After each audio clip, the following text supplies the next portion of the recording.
Magandang hapon mga ka-happy hour. Narito ang mga balita para sa MBC TV Network News Update 5 PM edition.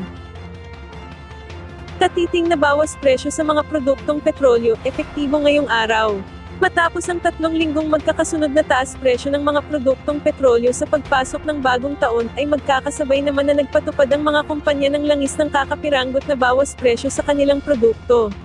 Kaninang alas 6 ng umaga nang ipinatupad nila ang 80 centavos na bawas sa kada litro ng gasolina, habang mayroong 20 centavos na bawas naman sa kada litro ng diesel, at ang kerosene ay mayroong 50 centavos na bawas sa kada litro. Sinabi ng Department of Energy na ang bawas presyo ay bunsod ng pagtaas ng supply sa mga produktong langis sa pandaigdigan pamilihan. Dismayado naman ang mga motorista at tsuper ng pampublikong sasakyan dahil sa maliit na rollback sa mga produktong langis. Samantala, mangingisdang nasawi sa West Philippine City to turnover na sa kanyang pamilya. I-turnover agad sa pamilya ang namatay na mangingisda sa West Philippine Sea na si Elpidio Lamban. Matatanda ang si Lamban ang naging subject ng pagresponde ng BRP Cobra o MRRV 4409, ngunit binuntutan pa ito ng barko ng China at hiniras. Nabatid na sumama ang pakiramdam ng mangingisda habang ito ay nasa laot, partikular na sa area ng Kalapakuan, Subic, Zambales. Ito ay nasa layong 70 nautical miles mula sa pinakamalapit na land area, kaya hindi agad nadala sa ospital.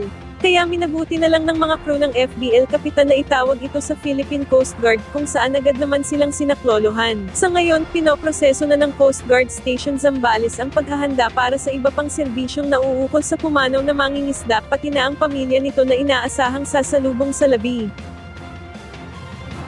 At sa ating Metro Manila ngayon, sospek sa online sextortion, nadakip ng PNP Anti-Cybercrime Group sa Mandaluyong City. Inaresto ng mga tauhan ng Philippine National Police Anti-Cybercrime Group ang isang lalaki makaraang ireklamo ng kanyang kalaguyot dahil sa umano'y sextortion. Batay sa ulat ni PNP ACG Director Police Brigadier General Bernard Yang, nadakip ang 42 anyos na sospek na kinilala lamang sa alias na Don nang magkasasila ng entrapment operation sa Mandaluyong City.